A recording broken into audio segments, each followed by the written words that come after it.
Welcome to Worldwide Wisdom. Today we're diving into Dayenu. We're learning about Passover. Now, Passover is an interesting time because it's a festival of our freedom. It's a time of our redemption. As Jews, conscious Jews, we know that this is not just a story of our past, it's a story of our present. There is no such word in Hebrew as history. You cannot say history in Hebrew because we don't believe in a story relevant only to someone else in the ancient past. It's not his story, it's my story. So Passover becomes this beautiful personal exodus, which is an amazing experience. Think about that for a moment.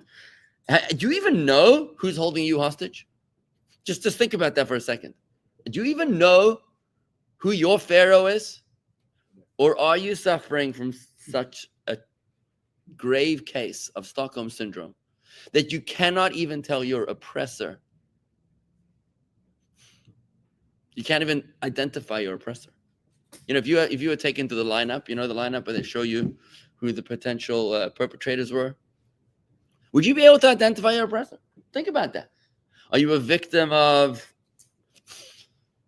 trauma? Are you a victim of, I don't know, addiction? Who knows? Who knows what you could be a victim of? There's like countless pharaohs out there.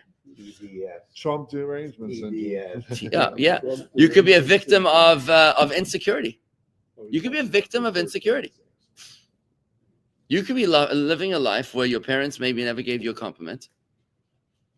And you could be 67, 77 years old and still unsure of yourself, still not knowing whether you're good enough, still not sure if you're worthy, and still reliant on the compliments of others.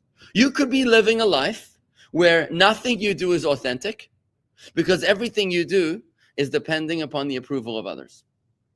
And such a person, what a tragedy.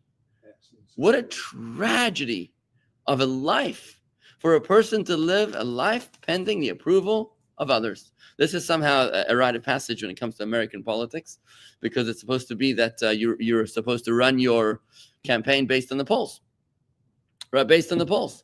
I remember they asked once a prominent president of the United States, they said, how do you feel about the low polling numbers? And I think he said, if I'm not mistaken, I think he said, or maybe he should have said, I can't remember. But the point was that a leader is supposed to take the people where they need to go, not to where they want to go, right? So can you imagine a president who's leading from, it depends on his polls. It's a president leading from behind. Whatever the people want, that's what we're going to do today. Imagine everything that you do is based upon what. Obviously, it's a very fine line between that and a dictatorship. I'm not going into that whole problem. But when it comes to your personal life, if you're living your life based upon your own values, or if you're a chameleon that is constantly changing your values based upon where you are and in whose presence you stand, what kind of life is that? So this is the story of our personal exodus. Passover is the most magnificent Jewish holiday. I don't know if any other religion or group has such an experience where for 8 days they go through a digital detox, a spiritual detox, a food detox. We're literally changing our diets. We're changing our pace. We're changing our conversation. You know what the word Pesach means? The word Pesach. What does Pesach mean? Order. No, that's Seder means order. Is that a wild guess? Where'd you get that one? I'm joking. You still get Google. The word Pesach means a speaking mouth. I'm sorry, it means what? A speaking mouth. Peh is a mouth. Sach means talking. Because the way to freedom is narrative therapy, folks. Narrative therapy is the way to freedom. You know what trauma is? Interesting definition I came across recently. Trauma is unprocessed emotion. Trauma is unprocessed emotion, which means if, let's say, I don't know, a father was very aggressive to a child, or if a mother was emotionally absent towards a child, and the child got accustomed to being ignored, or to being mocked, or ridiculed, or shamed, or beaten, without having the capacity to process that emotion, then it becomes trapped in his cells, in his somatic existence. And now what happens is that when he comes across such circumstances later in life, the person becomes triggered. And the question is, how are you going to deal with that? So if you go to a good therapist and the therapist allows you to talk about it and to process that emotion, and there's different kinds of therapies out there and whatever, but if you talk about it, then that's one of the most proven methods to finding your way to peace, to inner peace. And that's what we're doing on Pesach. It's exactly what we're doing on Pesach. So when we look at the words of the Haggadah, what does the word Haggadah mean? Telling. Haggadah means telling. Because the mitzvah of Passover night is all about talking. It's all about talking. There's several mitzvahs that you have to do on the night of Passover. Obviously, you have to avoid the chametz. You have to eat the matzah. You have to drink the 4 cups of wine. But one of the main mitzvahs is the telling of the story. Not their story, but your story. Can you imagine what an exciting Seder it becomes? When you shift the gear, and instead of talking about an ancient people in a faraway land that you've never been to before, wearing clothing that you can't relate to, imagine if this year's Pesach Seder, you looked at your grandchildren, the teenagers, or the millennials, and you look at them and you say, folks, okay, which Egypt are you in? Let me tell you about my Egypt.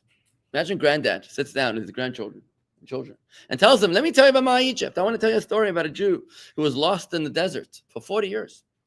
And then I somehow have come to a place of spiritual freedom.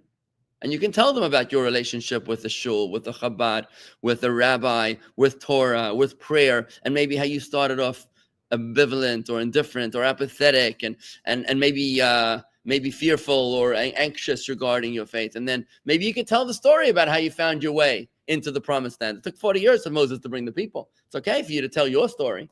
And then you can say, hey, but I'm not done. Because every year we celebrate Passover, and whatever was last year's freedom is this year's Egypt, right? Because you got to constantly keep on climbing.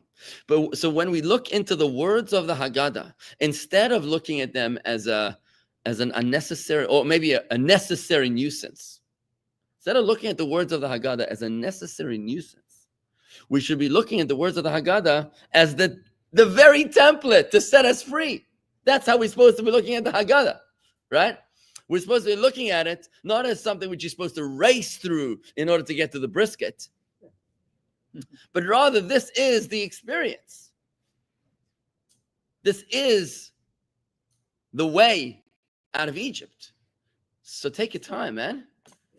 And remember, proper preparation prevents poor performance. Remember that if you take your time to read through the Haggadah beforehand, to prepare it, take notes, take a little pencil or a notepad and write your notes and say, okay, when I reach this page, I'm going to share this story. And when I reach that page, I'm going to ask this question. And I'm going to provoke this conversation. And I'm going to lead it in that direction. You know what's going to happen? Your Seder attendees might actually say, I can't believe I'm saying this, but I'm actually enjoying the Seder. Never happened to me in the history of Seders. But I can't believe it. Now, if your attendees, I'm going to say something which might be a little radical. Forgive me if it is. Rob?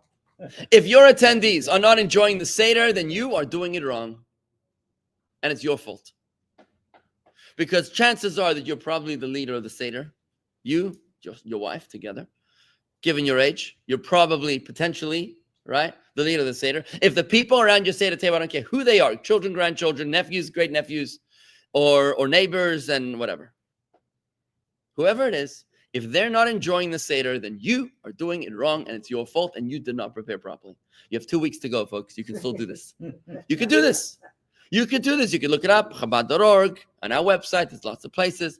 You can engage. You can watch a lot of videos here at youtube.com/Jewish Gardens on Passover. We've spoken about this many times. And you can ask the right questions, the proper questions, right? You can even ask just one question, just one quick question here. What is the you can use the hostages in Gaza as like a real jarring metaphor to say, who do we need to set free now? And you could talk about your own soul being trapped within your body. Your godly soul is a piece of God. It's stuffed into a body of a physical being. It's like an angel stuffed into a sack. Imagine a cat stuffed into a sack. Chassidus uses that analogy to describe the frustration of the soul. The soul is a piece of God. It's stuffed into a physical body, and now they're supposed to get along with each other. The cat is not happy in the sack. right? The cat wants to do all sorts of cat stuff, and the sack doesn't allow it, right? The soul wants to daven, the soul wants to sing, the soul wants to experience spiritual elevation and ecstasy. And what does the body want to do? Have another steak. What does the body want to do? It wants to sleep. And the body and the soul is like, seriously? This is a situation of a hostage. You can ask another question. What is the world? What is the nations of the world? What are they Pharaoh? Or are they the Israelites that are stuck in a state of slavery? What's going on over here, right? What is the moral confusion? What is the reason for the moral confusion in the world? And what's the way out of it? I don't know if you can really talk about Gentiles as being slaves in Egypt. I mean, because it's difficult to talk about other people being slaves. You speak about yourself, your own slavery, right? What is curbing me from fulfilling my fullest potential? That's the question you need to be asking. Imagine you ask that question. I mean, even the entrepreneurs amongst us would like that question, right? You look at your grandchildren and say, hey, what is stopping you from fulfilling your fullest potential? Well, it's peer pressure. Well, it's too hard, too expensive. Okay, so these are the Egypts. These are the pharaohs. These are the taskmasters that we need to break free from. Anyways, back to the story. I want to zone in on one particular point here in the Dayenu. So in Dayenu, we sing Dayenu. It's very interesting, a very famous song, but it doesn't make that much sense, right? Let's take a look. How many levels of favors has God Almighty bestowed upon us? We say, if He had brought us out from Egypt and not carried out our judgments against them, Dayenu would have sufficed us. Okay, that makes sense, right? If He took us out of Egypt and He wasn't so harsh on the Egyptians, would have been enough. Fine. If He had carried out judgments against them and not against their idols, it would have sufficed us, Dayenu. Okay. If He had destroyed their idols and not smitten their firstborn, Dayenu would have sufficed us. If He had smitten their firstborn and not given us their wealth, Dayenu, all of these are things that we didn't deserve, right? Does it make sense? In other words, if He took us out of Egypt and didn't make us rich, okay, would have been enough. Dayenu. All these make sense. If He had given us their wealth and not split the sea for us, it would have sufficed, Dayenu. If He had split the sea for us and not taken us out on dry land, Dayenu. Does that make sense? If He had split open the sea for us and not taken us through it on dry land, it would have been enough, Dayenu. Like, what's up with the dry land? Let's keep on going. If He had taken us through the sea on dry land and not drowned our oppressors in it, Dayenu, I mean, that was meaningful. If He had drowned our oppressors and not supplied our needs in the desert for 40 years, Dayenu, we didn't deserve it. If He had supplied our needs in the desert for 40 years and not fed us the manna, Dayenu. If He had fed us the manna, not given us the Shabbos. If He had given us the Shabbos and not brought us before Mount Sinai. I mean, Mount Sinai is a major event. If He took us out of Egypt and didn't give us the Torah, we would have had no complaints because we didn't deserve it anymore. If He had brought us before Mount Sinai and not given us the Torah, if He had given us the Torah and not bringing us to the land of Israel, if He brought us into the land of Israel and not built for us the temple, all of these make sense, except for that one. If He had split open the sea for us and not brought us out of it on the dry land, Dayenu. What's the significance of the dry land? Who cares about the dry land? No, He said if He split open the sea for us, but if it wasn't completely dry, We wouldn't have been able to cross it. of course you wouldn't be able to cross it. You tried your way through, but it would have been less comfortable. Stuck in the A little mud. muddy. Egyptians were fast on the trail. What were you getting? Your new sneakers? Like, what were you worried about? Yeah, like, all of these other ones. Look, when you say if he took us out of Egypt and didn't bring us into the land of Israel, Dayenu. Okay, that's significant. Land of Israel, building the temple, giving us the Torah. Fine, splitting the Red Sea. But like this sounds like a very unnecessary, part of the poem here. It's an extra miracle. You got to recognize every extra miracle. But every one of these other miracles were necessary. So what's that? The fact that it wasn't entirely dry. Is that you forget? What do you think? They were out for a lazy spitzer on a Sunday afternoon. The Egyptians were hot on their trail. Look. Let me say this. When they crossed the Red Sea, the floor of the sea was caked dry. It was caked dry. So they walked on it like it was dry land. What would have happened if it would have been a little moist? Nothing. Nothing would have happened. Big deal. You can't compare the chariots. Didn't get stuck in the mud. They got stuck in the water. They got stuck in the water. They drowned in the water. Here they were. There was no water. The waters had receded, folks. The waters had receded.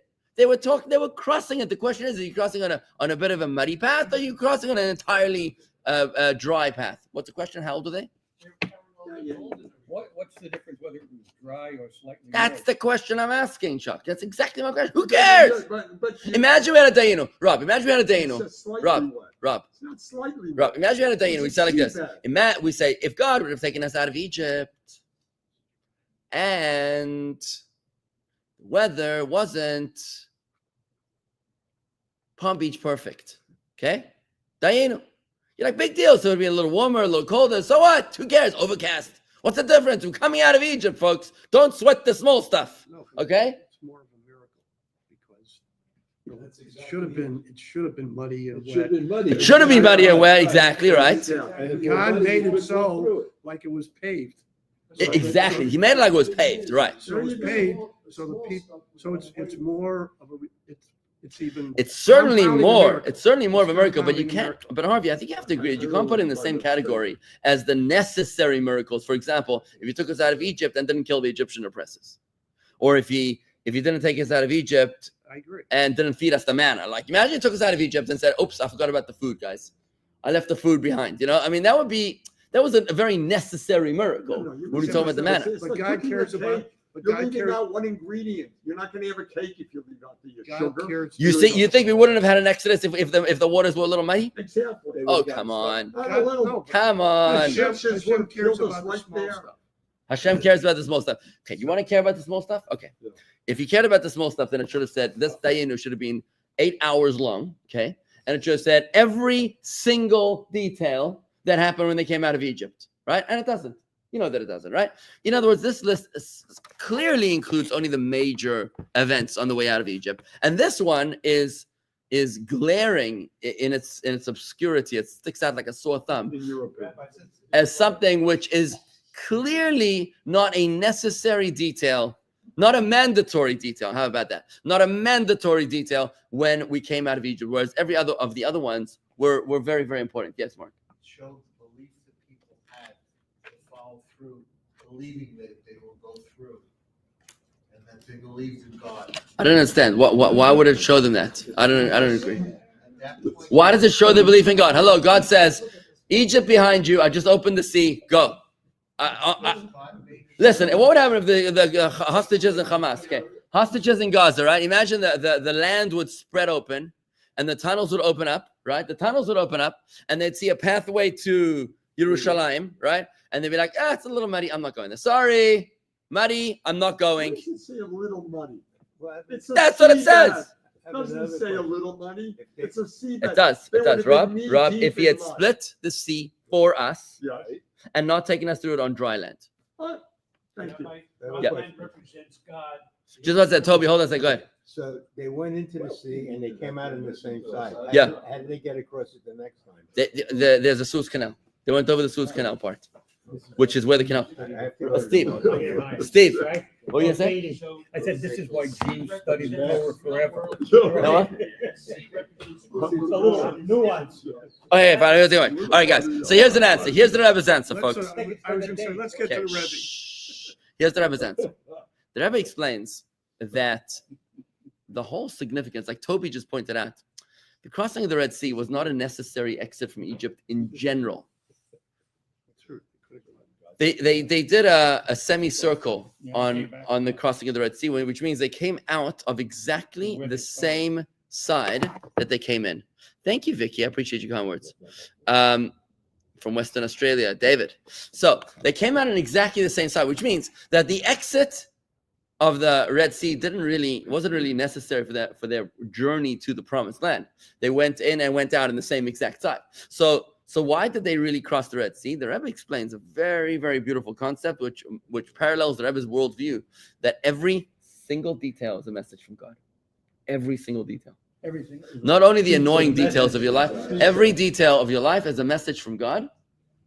When God sends you water, muddy, dry, all of that is a message from God. What's the difference between dry land and underwater? What's the difference between that which is covered by water and that which isn't covered by water? That which is covered is inconspicuous, and that which is not covered is conspicuous, right? Which means when you look at an ocean or a river or a lake, you can't see anything below. Whatever's beneath is concealed. That represents confusion. that represents a lack of clarity. All you see is the water surface, but you don't have any idea what's going on beneath. It's confusing. It's like you don't know what's going on. But when you look at something which is exposed, which has no water on it, you can see every little. Here in Palm Beach, when the lakes, they constantly up and down. I have no idea who's in charge of the lakes and why the lakes are going up and the lakes are going down. Right, the alligators must be going bananas from all of these guys that are putting the water up and down. But what happens is, like my lake right now, where my house is, the lake is 40 feet into. You can almost walk across the lake now, right? And you see what's beneath the lake. You're like, oh. That's what happened to the tricycle we lost 5 years ago, right? So you're like, you can see what's going on. When the lake is covered, right? It's covered. But when it's exposed, you can see everything that's clarity. So dry represents clarity. Covered represents confusion. When we learn that the Red Sea turned into dry land, what this means is that God gave us a godly revelation that was not obscure, that was not what's the word? That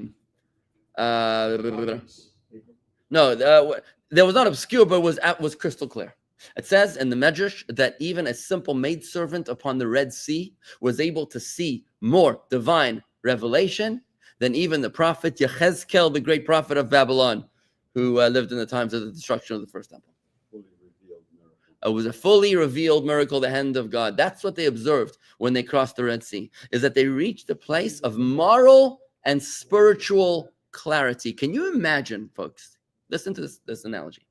Can you imagine if you went to a rabbi or a therapist, and the rabbi looked at you, looked at your forehead, and told you exactly who you are, and explain to you every single struggle that you have in your life.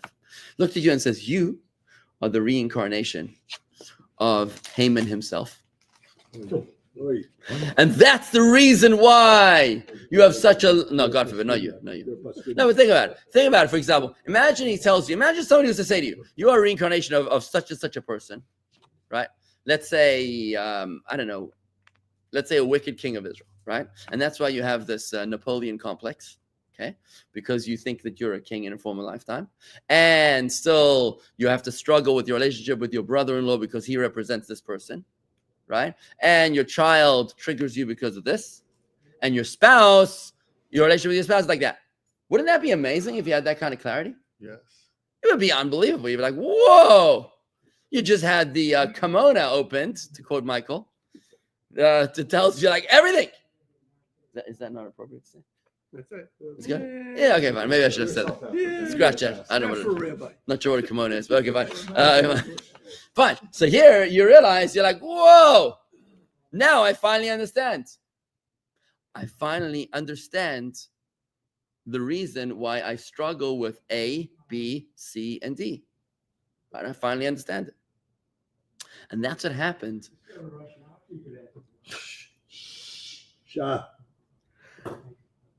That's what happened when the Jewish people crossed the Red Sea. They experienced such a degree of moral clarity, of spiritual awareness, that wasn't just muddied. It wasn't just muddied. Because what happens when you walk through the dry land, but it's ankle deep in water? What happens? Can you see what's down there? The answer is no. You can see a lot more what's down there. You can see a tricycle, but you can't see a toothbrush, right? So you can't see what's really going on down there. The fact that it was absolutely caked dry, that teaches us that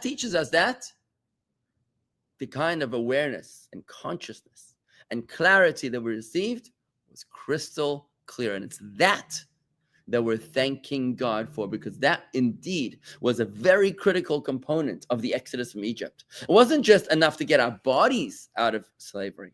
It was critical to get our souls, our consciousness out of slavery as well. Yes. So, but that moral and spiritual clarity was momentary, right? Correct. Because And endured only as long as they were in the sea. Right, it was Then the water's covered over. If you read what happens after they get to the other side, Correct. and they reject God and other things. So it was just a momentary clarity. Okay, so let's talk about this a second. So what was the purpose of the momentary clarity? The purpose of the momentary clarity is that when you experience that kind of consciousness, you're never going to be the same person again. There's a certain kind of therapy. I should talk to you about it. There's a certain kind of therapy out there. It's called, well, when you process trauma, okay?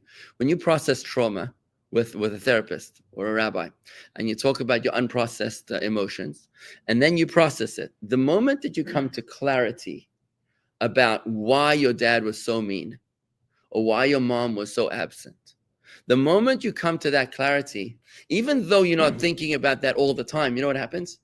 You've experienced a validation within that you always will now fall back onto it, even on a subliminal, subconscious level. You're no longer troubled and triggered by that behavior. It's fascinating how the therapist will tell you that you don't need to do homework. There's no homework necessary because it's the clarity that you've already come to, which is now serving as your new foundation.